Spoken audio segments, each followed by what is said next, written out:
Welcome to USA Global TV and Radio, where our mission is to provide education, entertainment, hope, and inspiration. USA Global TV and Radio connects you with experts and audiences all around the world every single day to help you succeed in business and to live a richer life. Visit us at usaglobaltv.com to learn about career and life-changing training and mentoring programs like the Listening Mentor. Subscribe to our newsletter to stay informed about our special programs and offers. Discover how you can become a guest on one of our shows or a host or producer of a USA Global TV and Radio show of your very own. That's USA Global TV and Radio, where the doctor is always in.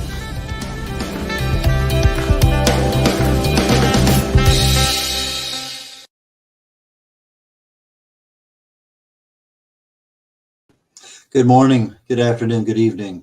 This is Red O'Loughlin on The Wise Ones on the USA Global TV and Radio Network. Today I have a very special guest. I met him a few weeks ago on a networking event. We had, I think, a couple one-on-ones. Got a chance to really know what he does and why he does it. And that's the part that's really interesting because he has a unique way of coming in to solve a problem. He has a multitude of experience in television, radio, broadcasting, and media. Entertainment technology, communications, artificial intelligence, augmented reality, a lot of things that he has been working in. And I want to introduce today, I will introduce right now, Mario Castellanos. Thank you, Red. And thank you for this opportunity to speak with you again and an opportunity to talk to your audience and tell them a little bit about me and what it is I'm doing. Well, one of the first things I noticed was that you speak three languages, Portuguese, Spanish, and English. Tell me about the Portuguese portion of that. I used to travel quite a bit. And because I did, every country that I would go to, if I had an opportunity to learn the language, I would.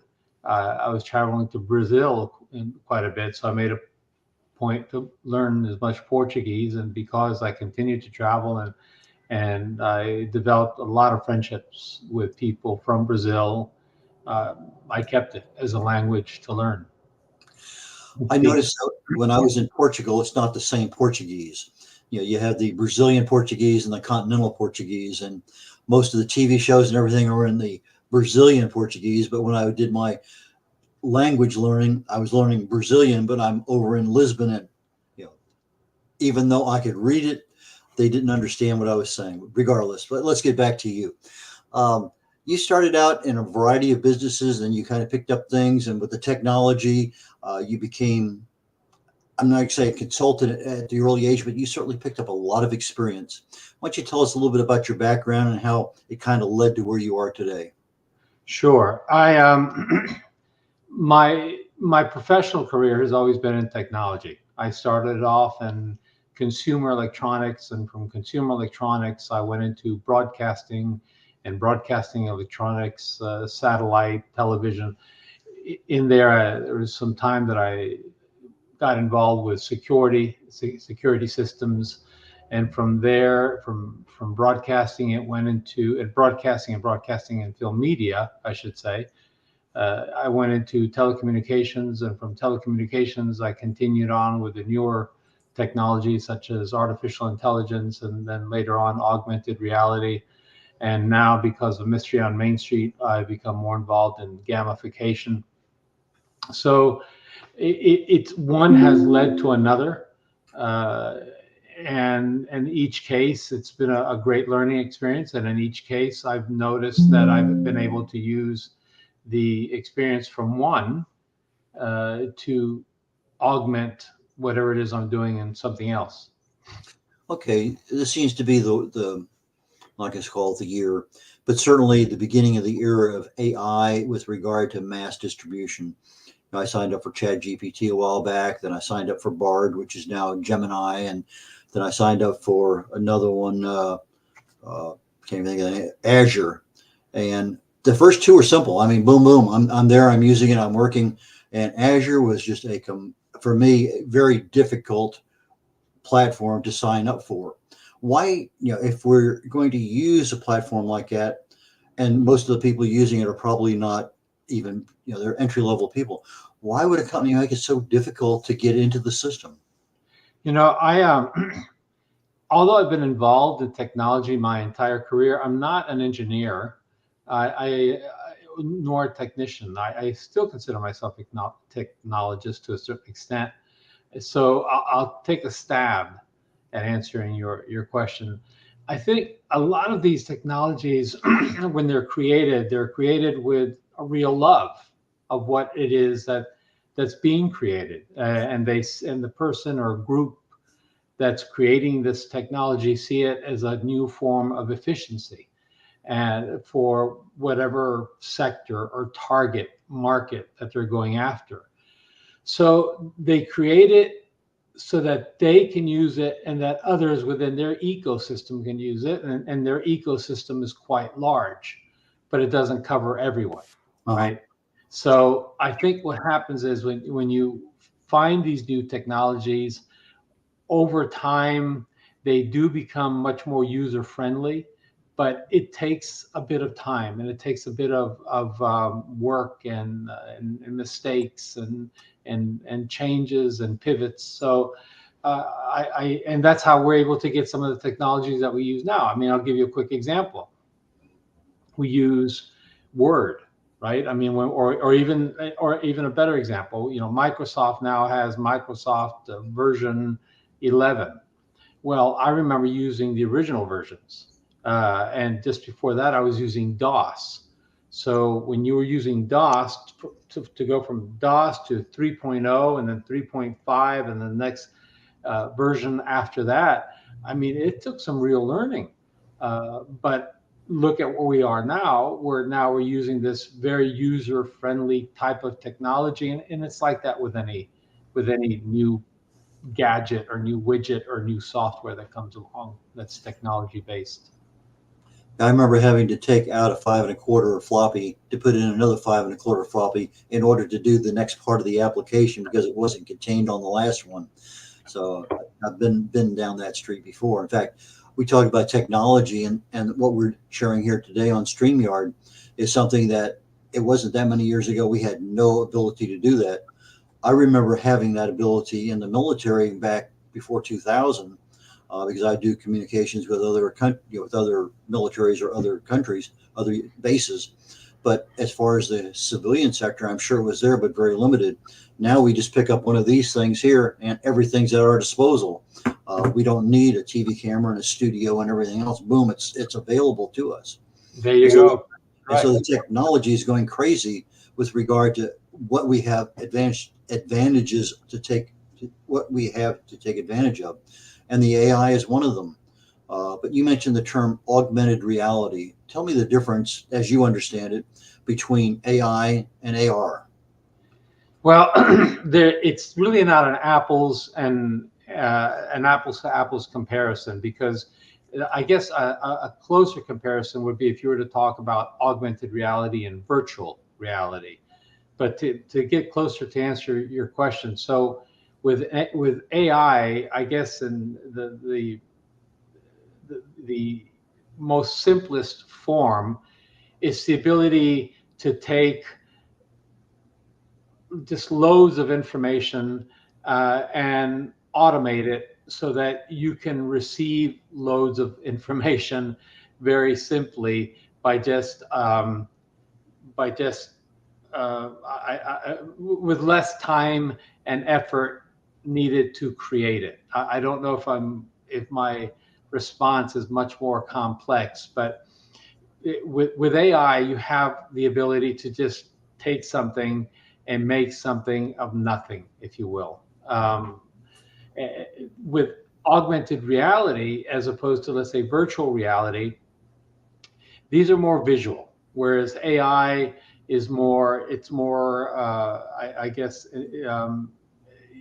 text, well, it can be visual, it can be text based, but with AR and AI and virtual reality, you have two different forms or two different methods of seeing new visualizations. And for instance, whenever you see those people wearing those big goggle type glasses, that's virtual reality because it's encased in front of you, what you're looking at. Maybe if you're playing a game. So the reality that you're seeing is inside this blackened goggle. With augmented reality, it's where you might have what looks like a regular pair of glasses and you can see what's around you, but within these glasses, you can see additional videos or additional um, pictures and additional information that somebody else may not see because you're the one who's wearing the glasses. So AR is better used if you need to have the ability to see your periphery. Okay, that clarified it a little bit for me. I was not quite sure. I signed up for a program a couple months ago where I could be talking right now in English, but I could change it to Chinese, Japanese, Portuguese, and my lips, everything would be perfect. The voice coming out would be in whatever language I chose it to come out in. And it would be interpreted by a local as being a fairly fluent person in that language. So if I'm speaking now in English and I wanted a French audience, my voice, my lips, everything would mimic as if I'm saying a particular word in French at that particular time, and the context and the annotations and everything would be there. But it would just be me here talking as if I was talking to you in whatever language we desired to converse in. Now, is that an augmented reality or is that a combination? I know it's AI, but I don't know if it's AI plus or whatever. What do you think? Yeah, no, that's pretty much that's AI. I don't want to say it's strictly AI, but that is mostly an AI based technology that gives that ability to, as you said, for you to speak. It interprets your whatever language that you have, and what you hear is whatever target language for your target audience that you want them to hear. Again, AR is not something that would be involved with that. Okay. AR, for instance, would be if, for instance, or even virtual reality. Either one of those would be is if you're speaking, but it makes you seem as if you're in a different place than where you might be. That's more augmented reality or virtual reality. Okay, you're helping me get clarity a little bit better than I understood. But that's one of it's not had been bugging me when I looked up your background and started getting prepared for the show. I said, okay, I think I know what that is. I know what virtual reality is, but augmented. I've seen the AR on a few things, but I wasn't really sure. So thank you. So you talked about gamification. How did you get involved with that? It became it's really something that I got involved with because of Mystery on Main Street. The the the idea behind it, without getting too in depth, is I found a need for small businesses, and this need was to get more people going to them. Right? I mean, there's this huge belief that the small mom and pop retailer is losing ground to the eBays and the other and the Amazons and the Etsy's of the world. And I can't really say that they're losing ground to them. I'd say that each one of them is basically helping the other. But what I did see is that a lot of these small businesses are really losing ground to other larger businesses because of their lack of ability to market to their audience. And that comes there's a number of reasons behind that. The most important one is because that's why we call them mom and pops. They work from 9 until 9 o'clock at night. Yes, they've got people helping them out, but their focus is that business. A lot of times they don't have the excuse me, they don't have the time or the effort to be able to delve into marketing or really look into new methods and new ways, new technologies to bring people into their business. That's what Mystery on Main Street does. Through gamification, what we've done is we created a mystery game, and that's founded by a mystery story that someone reads and has to find clues for and has to solve the mystery in order to win a prize. Along the way, they can win other prizes and coupons and discounts, but the grand prize for every mystery that they solve, it could be $100, could be $1,000, could be several hundreds of dollars. Point being is that's the gamification part of it, right? I mean, people will, it incentivizes people to go into these locations of their choice. So it's not a scavenger hunt where you've got to punch cards and you have to go to one location or another location. This is where you go to different locations that you've chosen. You search around the location, find a QR code that gives you a clue, and that's all part of the game. That's what makes it fun. Okay, let's go back to ground zero on Mystery on Main Street. So Sure. you created a game, and this app is available for free, and the app is on your cell phone. The app will be. We're a pre-funded company. That means that we're in the process of developing the app. Everything so far has been bootstrapped. We expect to have an app within a short period of time, where the first iteration of it will be web-based, and shortly after that, you'll be able to download it from your Google PlayStation, or not PlayStation, I'm sorry, the Google Play or the Apple version of it. You'll be able to download it to your phone for no cost. Okay, so I have a mystery to solve. So as I go into the app, okay, who's buried in Grant's tomb? Whatever mystery that is, I have now the ability to go to point A, B, C, D, which are mom and pop stores, which, well, because I walk in the store, I'm more than likely, if it's something that I want, I can buy something from them. So I increase traffic, increase awareness for the mom and pop. And it doesn't necessarily have to be a mom and pop. It can be a larger store than that, I'm sure. Is that right? It could be, yeah, it could be any sort of walk-in business. It could be a small business. It could be a larger business, as you just said. It could be an auto dealer. It could be a professional office, a dental office that accepts walk-ins, or a realtor. It could be an event. Maybe there's an event that's going on that particular week. So again, as succinctly as I can put it, after you've downloaded the app, there's what's called a gameplay. And on this gameplay has the mystery story, and it tells you how much money that you're capable of winning by solving the mystery. You tap on the app, you get a drop-down list of all the local participating businesses. So let's say there's 100 of them, and you happen to be in the market for shoes, and there's 3 shoe stores there. You say, hey, great, there's 3 shoe stores here. I don't know this one. It's only 5 miles from me. You tap on the GPS. It tells you, well, there's a little bit of, there's some information about that shoe store, little ditty about what sort of shoes they sell, and of course their contact information. After you've tapped on the app, it takes you to the shoe store. You tap on it again, and an augmented reality character pops out, tells you to seek out a QR code that's placed someplace in there. So now you're walking aisle by aisle, looking for this QR code, gives you an opportunity to see this merchant's products. And once you find that QR code, you scan it with your phone, and it lets you know if your response to that clue was correct or incorrect. If it's correct, you can go to another location the next day. If it's incorrect, you can go to another location within minutes.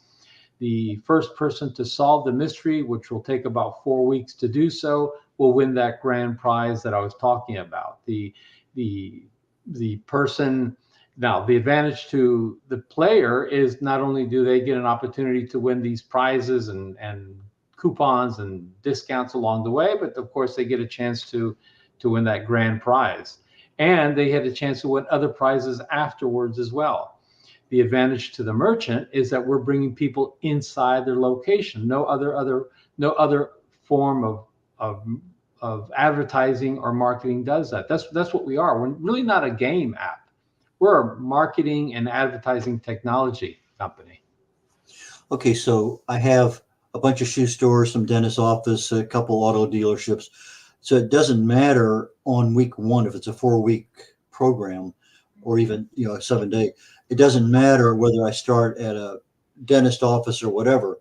I just pick wherever I go, and that QR code is going to connect somehow with the mystery of that week or that day, and give you a thumbs up or a thumbs down with regard to you. Okay, you're successful right now. Let's move on and go to the next one. But so you, even though you may have, I want to go to this clothing store over here or this, as you talked about, shoe store. It doesn't matter which one you go to because all of them will have some aspect of the right answer. All of them will have different clues that you can go to or go with, I should say. So again, an example, let's say the mystery story is about a fellow named Sam, who's a pharmacist, and he's the one who founded this particular town 150 years ago. But Sam disappeared, and simultaneously, the barmaid Sally, she disappeared. So the mystery is, did Sam run off with Sally? Did Sally go her way and Sam went his way? If he went his way, did he fall off a pier and drown? Or did Sam just run off to Australia and change his name because he was trying to get away from the mob?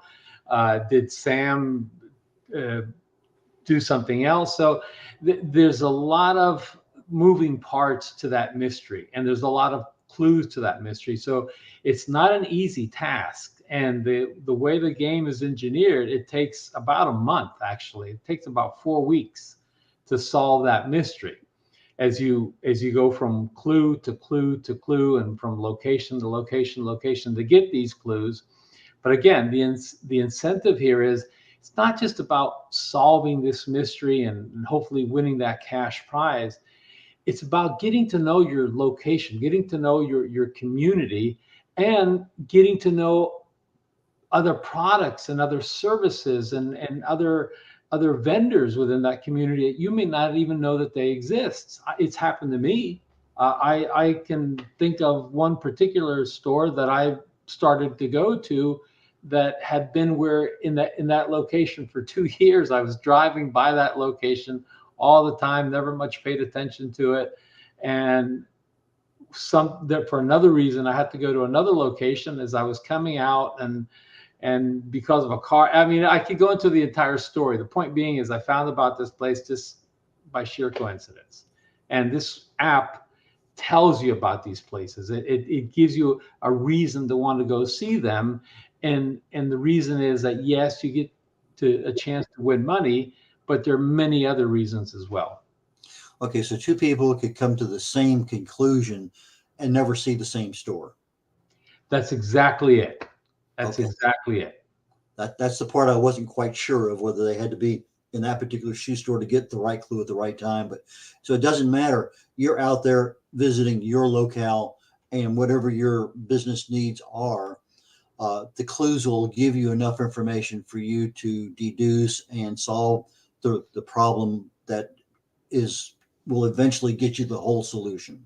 Correct. You're not forced to go to a type of service or a location or a shop, what have you, that you have no interest in.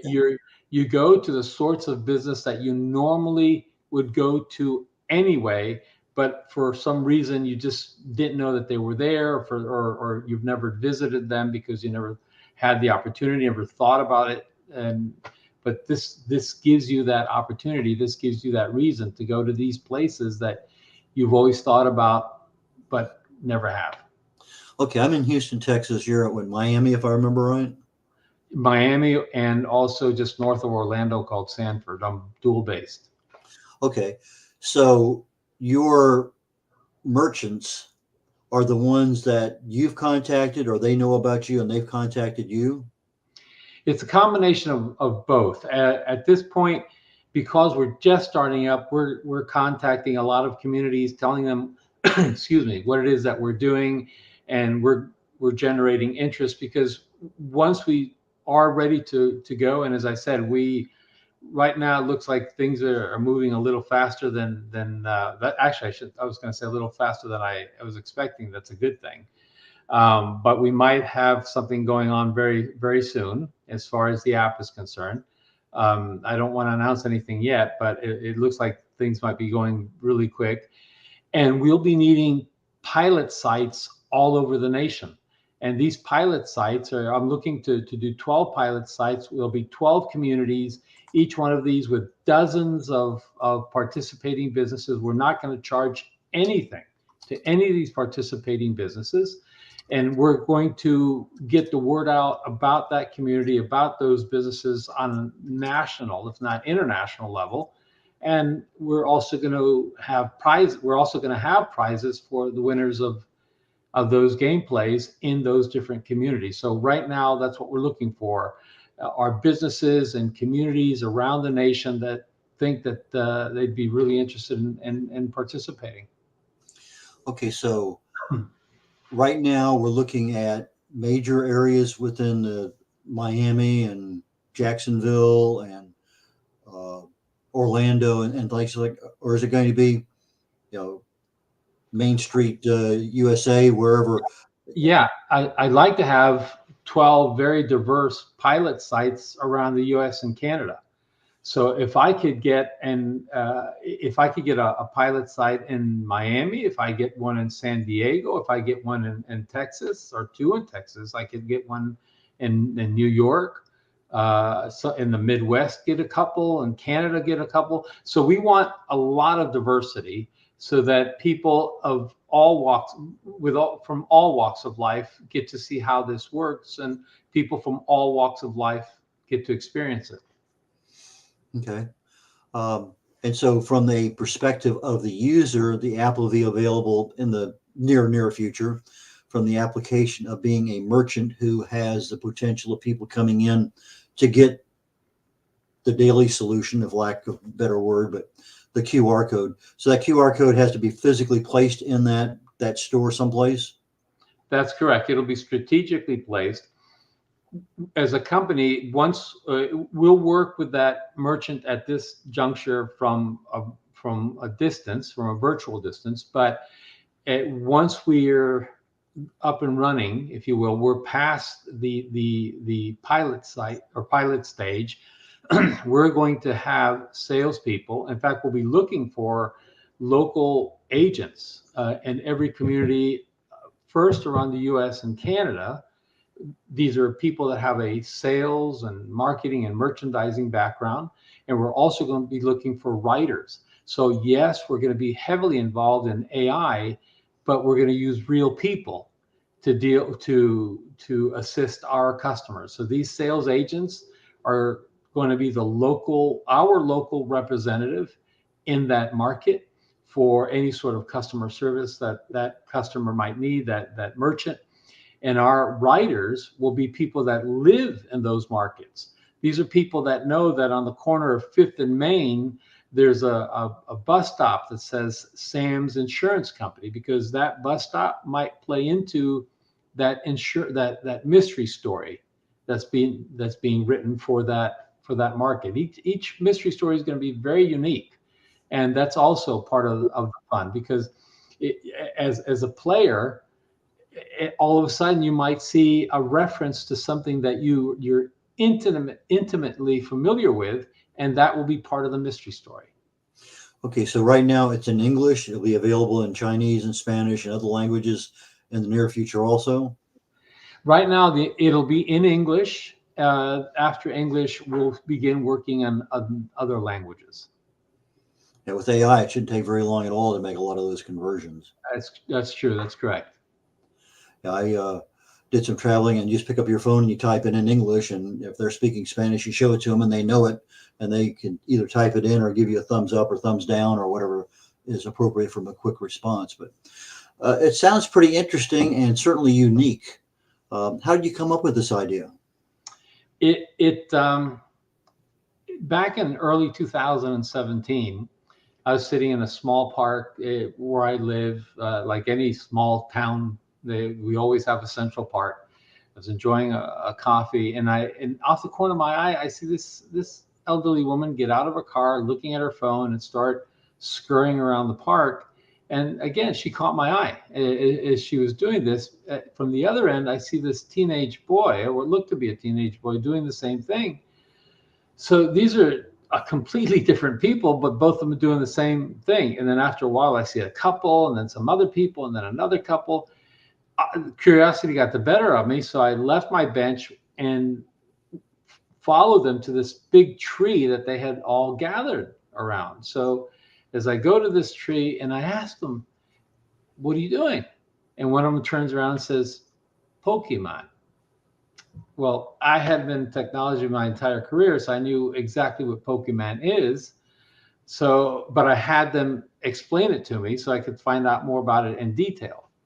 And as this young lady was explaining it to me, I'm thinking, wouldn't it be better, instead of chasing a non-existent animated character to a tree, if they came up with, in quotation marks, they came up with an app that would take people to all these little mom and pops that are hurting. And this is pre-COVID, by the way. All these little mom and pops that they're struggling every single day.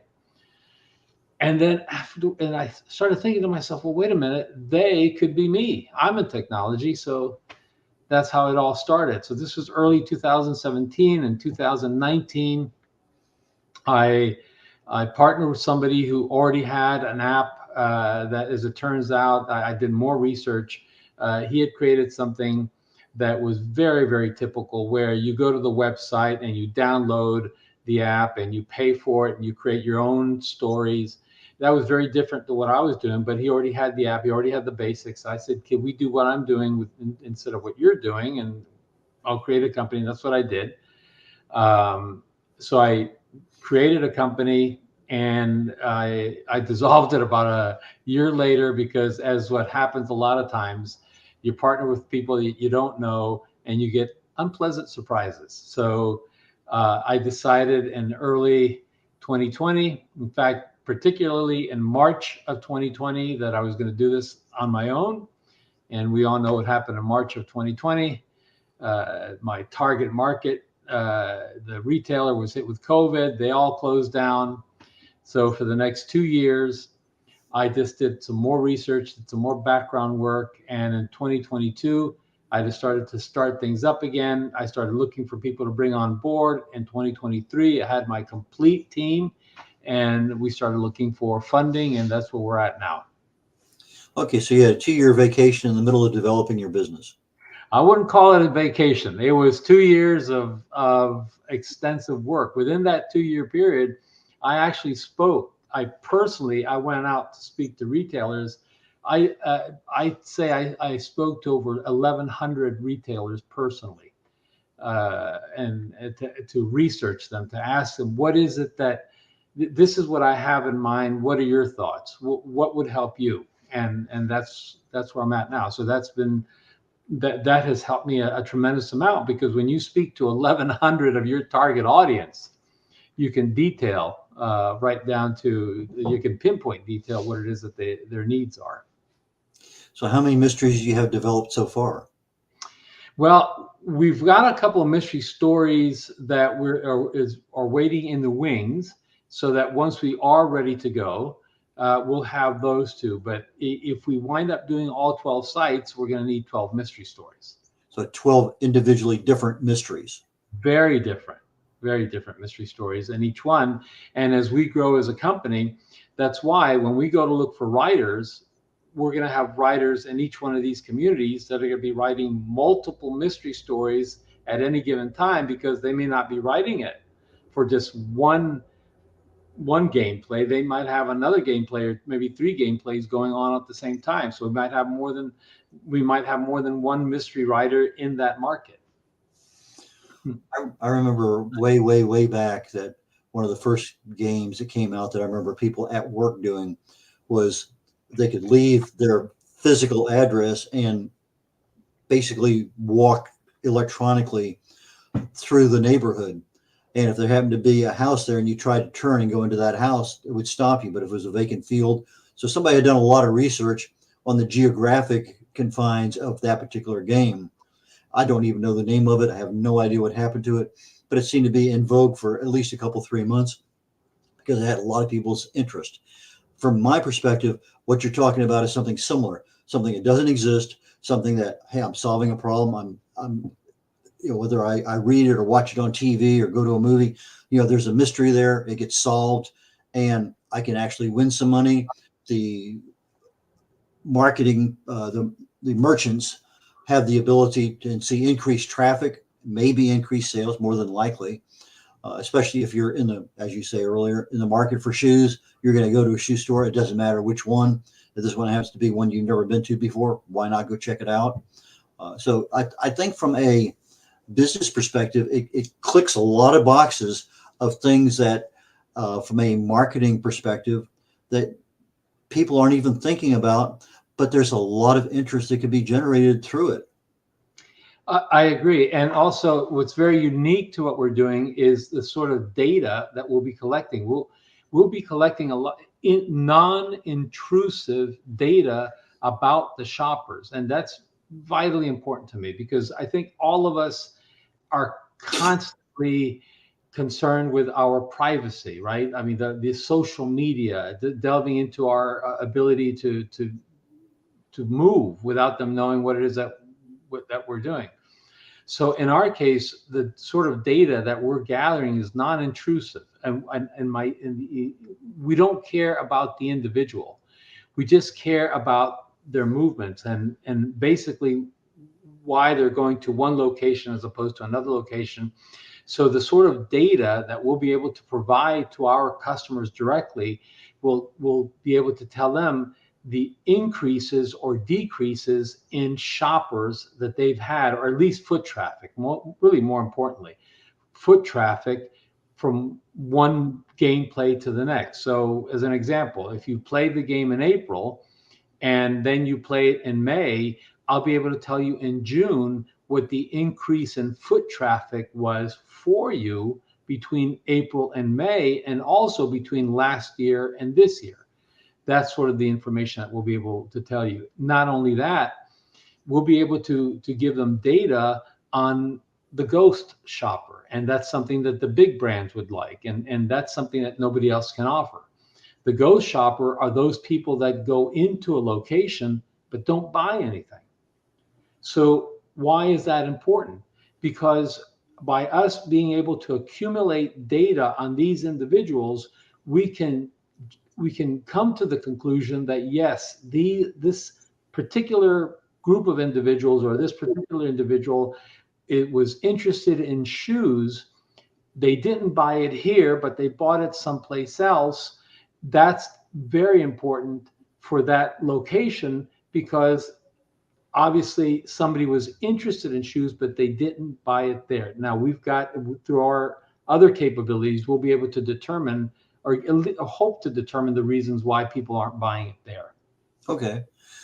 I think you've given me a lot of clarity on what it is, how it benefits both the individual and the business. So let me give you a minute or two. How do people get in contact with you? What value are you offering? What do you need right now? And how can people reach you? Thank you. So right now, as I mentioned, we're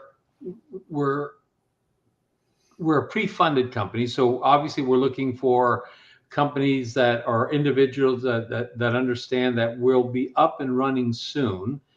But I'm also looking for these locations, these stores and car dealers, and this any sort of walk-in traffic type of business that feels that they can benefit with what we're doing in their community, to please get in contact with us, because we are very aggressively searching for these communities around the country, and we want diversity. We're also very interested in organizations that help these communities. For instance, a chamber of commerce or a business development, an economic development organization, and individuals themselves that say, you know what, this sounds like a lot of fun. I'd like to get on their mailing list, so that once you're up and running, they can let us know where in our community this game is being played. So anyone and everyone who's interested in what it is that we're doing, contact us. On your screen, you see my email address and you have my name. You can contact me directly. You can also go to our website, which is mysteryonmainstreet.com, and you'll learn a lot more about us, and there's contact information there as well. Okay, Mario, we also have a radio audience out there that this goes to. So your phone number is 305-570-5739. Let me repeat that. 305-570-5739. And your email address is MLC, Mario L. Castellanos, at mysteryonmainstreet.com. Just exactly the way you would spell it, mysteryonmainstreet.com. Anything else before I let you go? Well, you've given me such a spectacular audience, and I so much appreciate that. Thank you. I can tell you that our intent is to bring business back to the local community. That's what we're looking to do, and that's what we want to make sure that everyone understands. That's our real focus. The small business person is the backbone of every society around the world, and we want to make sure that they stay in business. Appreciate that very much. Thank you, Mario. And again, in the future, as the program develops and you're starting to have some success, I'd love to have you come back and let us know how well it's working. This concludes the Wise Ones today. Let's see, 20 minutes from now, the Talking Heads portion of the USA Global TV and Radio Network. It's my show I do on health and wellness. And there's a term that we see in academia. It's called STEM, S-T-E-M, science, technology, engineering, and mathematics.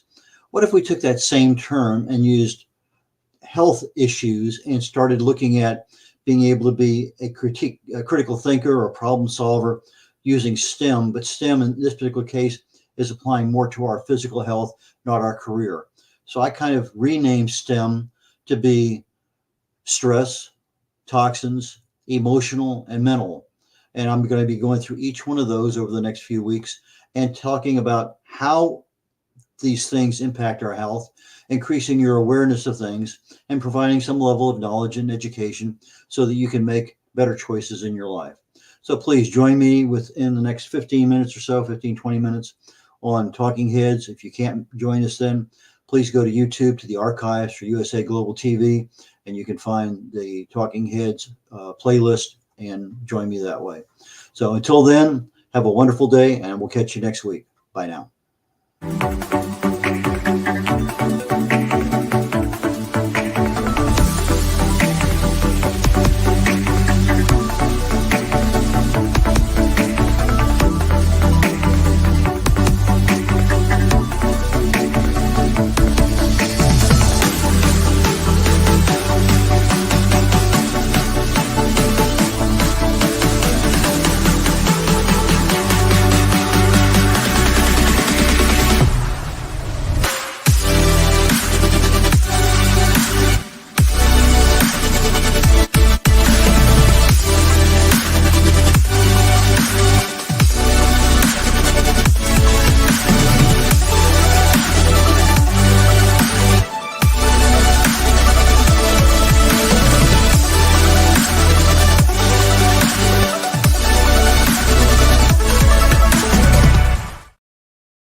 USA Global TV and Radio proudly presents our partner and sponsor, Mr. Philip Sykes and the British School of Excellence. Building confidence, changing lives. And now, proudly presenting the Polished Professional. On a transformative journey with the British School of Excellence's comprehensive suite of masterclasses, crafted to elevate your professional and personal life. 8 outstanding modules will elevate you to the next level. Module 1, Exploring Life's Purpose, delves into the depths of self-discovery, guiding you to chart your unique path to fulfillment and success. Module 2, Mastering Professional Presence and Confidence. This masterclass is a deep dive into the art of self-assurance and commanding presence, which is essential for standing out in today's competitive landscape. Module 3, Learn the secrets of visual impact, how to curate a personal style that amplifies your professional brand. Module 4, Mastering Professional Etiquette and Communication Excellence, navigating the nuances of corporate interaction with grace and tact. Module 5, Elegance and Eloquence. We impart powerful techniques to captivate and persuade any audience with your oratory skills. Module 6, Unlock the potential of your emotional intelligence, EQ, and harness the ability to connect, empathize, and lead with emotional savvy. Module 7, Mastering DISC, building a gateway to understanding behavioral styles, fostering better personal and professional relationships. Module 8, Mastery in Dining Etiquette, building your confidence to perfect the subtleties of dining with finesse, enhancing your social savviness at any table. Step into the Polished Professional program where poise, elegance, and excellence aren't just taught, they're instilled for life. Join us to redefine your potential and polish your professional edge. To learn more, go to thebritishschoolofexcellence.com. The British School of Excellence are investors in people. Let us invest in you. USA Global TV and Radio, in partnership with Dr. Jacqueline LLC, present Amazon #1 best-selling author Dr. Jacqueline Kerbeck. Dr. Jacqueline Kerbeck is a certified life, career, and executive coach who teaches people how to listen at an elevated level through her courses and her books. Dr. Kerbeck teaches her clients how to open their hearts and express themselves through their creative genius. In her children's book series, The Amazing Adventures of Lady Ella, The Listening Mentor, Dr. Kerbeck teaches children and their families how to listen at an elevated level. Dr. Kerbeck has worked with clients across the world to guide them in how to express themselves and communicate at a highly effective level. Join our team of elevated listeners so you can listen without judgment, without providing a solution, without interruption, and without stealing the stage. To order your books today, go to drjacqueline.com or Amazon.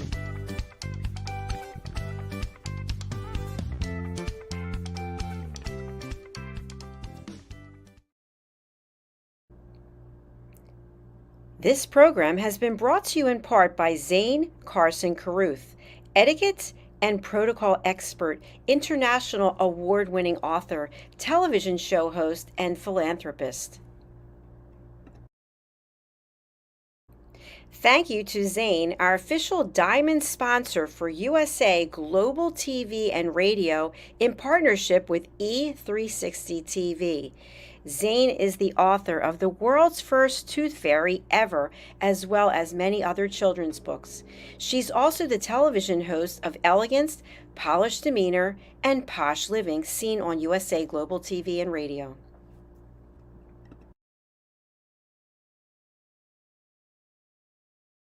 Hi, my name is Zane Carson Carruth, and I'm the author of this book, The World's First Tooth Fairy Ever.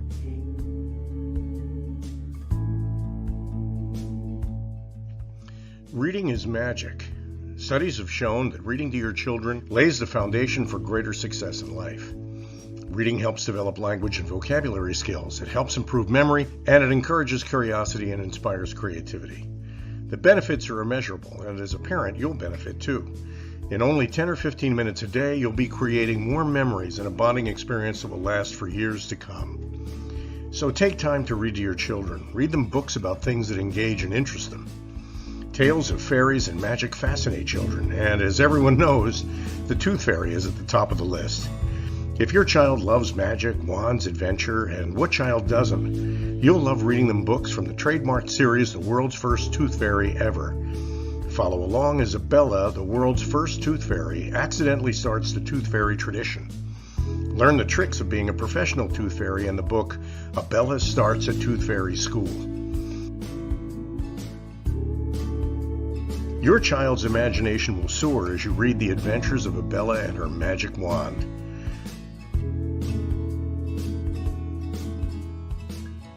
These wonderful books are available at worldsfirsttoothfairy.com.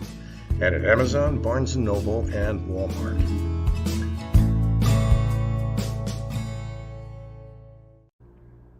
To learn more about Zane, contact her through her website, zanecarruth.com, ZaneCarruth.com.